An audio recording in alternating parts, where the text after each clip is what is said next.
ನಮಸ್ಕಾರ. SM ನ್ಯೂಸ್ಗೆ ಸ್ವಾಗತ.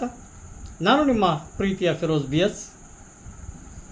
ಇದೀಗ ಬಂದಿರತಕ್ಕಂಥ ಸುದ್ದಿ ಏನಪ್ಪ ಅಂತಂದರೆ, SSLC ಪರೀಕ್ಷೆ ಬಿಟ್ಟು ಕೂಲಿ ಕೆಲಸಕ್ಕೆ ಹೋಗಿದ್ದ ವಿದ್ಯಾರ್ಥಿನಿಯನ್ನು ಕರೆದುಕೊಂಡು ಬಂದು ಮತ್ತೆ SSLC ಎಕ್ಸಾಮ್ ಬರೆಸಿದಂತಹ ಘಟನೆ ಗದಗ ಜಿಲ್ಲೆಯ ಮುಂಡ್ರಿಗಿ ತಾಲೂಕಿನ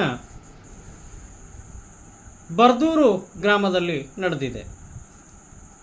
ಬಾಲಕಿಯ ತಂದೆ ಅನಾರೋಗ್ಯ ಪೀಡಿತರಾಗಿದ್ದರು. ಮನೆಯಲ್ಲಿ ಬಡತನವು ತುಂಬಿ ತುಳುಕಾಡುತ್ತಿತ್ತು. ಈ ಹಿನ್ನೆಲೆ ಬಾಲಕಿ ಪರೀಕ್ಷೆ ತೊರೆದು ಕೂಲಿ ಕೆಲಸಕ್ಕೆಂದು ದ್ರಾಕ್ಷಿ ತೋಟದಲ್ಲಿ ಕೆಲಸಕ್ಕೆ ಹೋಗಿದ್ದಳು.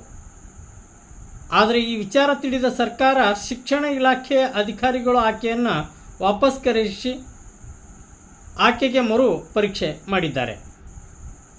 ಮನೆಯಲ್ಲಿದ್ದ ದುಸ್ಥಿತಿ ನೆನೆದು ಆಕೆ ಪರೀಕ್ಷೆ ಬಿಟ್ಟು ಕೂಲಿ ಕೆಲಸಕ್ಕೆ ಹೋಗಿದ್ದಳು. ಈ ವಿಚಾರ ತಿಳಿದು ಕ್ಷೇತ್ರ ಶಿಕ್ಷಣಾಧಿಕಾರಿ ಗಂಗಾಧರ ಅಣ್ಣಿಗೇರಿ ಅವರ ಗಮನಕ್ಕೆ ಬರುತ್ತಿದ್ದಂತೆ ಹುಡುಗಿಯನ್ನು ವಾಪಸ್ ಕರೆಸಿ ಅವರು ಮುಂಡ್ರಿಗಿ ಪಟ್ಟಣದ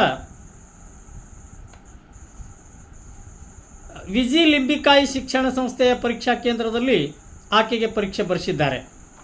ವಿದ್ಯಾರ್ಥಿನಿ ಮನವೊಲಿಸಿ ವಿಜ್ಞಾನ ಪರೀಕ್ಷೆ ಬರೆಸಿದ ಕ್ಷೇತ್ರ ಶಿಕ್ಷಣಾಧಿಕಾರಿಗಳು ಗಂಗಾಧರ ಅಣ್ಣಿಗೇರಿಯವರ ಕಾರ್ಯಕ್ಕೆ ಈಗ ಸಾರ್ವಜನಿಕವಾಗಿ ಮೆಚ್ಚುಗೆಯಾಗಿದೆ.